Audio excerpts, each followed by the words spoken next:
If you're trying to make an extra $1,000 a month, these five side hustles can realistically get you there, even if you're starting from zero.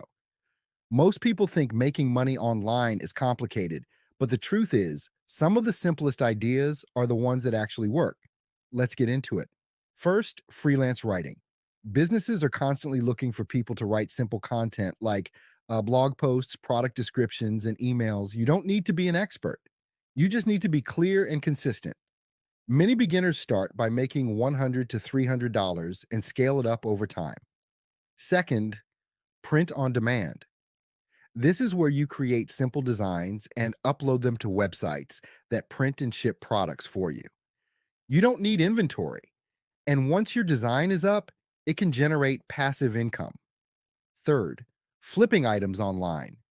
You can buy underpriced items locally and resell them for profit. This could be anything from electronics to furniture. People are making hundreds of dollars every week doing this. Fourth, affiliate marketing. You promote products or services using a special link and earn a commission every time someone makes a purchase through your link. Um, this works really well when combined with content like videos or social media posts. And finally, content creation. This is one of the most powerful ways to build income over time. Whether it's YouTube, short videos, or even blogging, you can eventually make money through ads, sponsorships, and digital products. If you stay consistent with even one of these, hitting $1,000 a month is completely possible. If you found this helpful, make sure to subscribe and let me know which one you're going to try.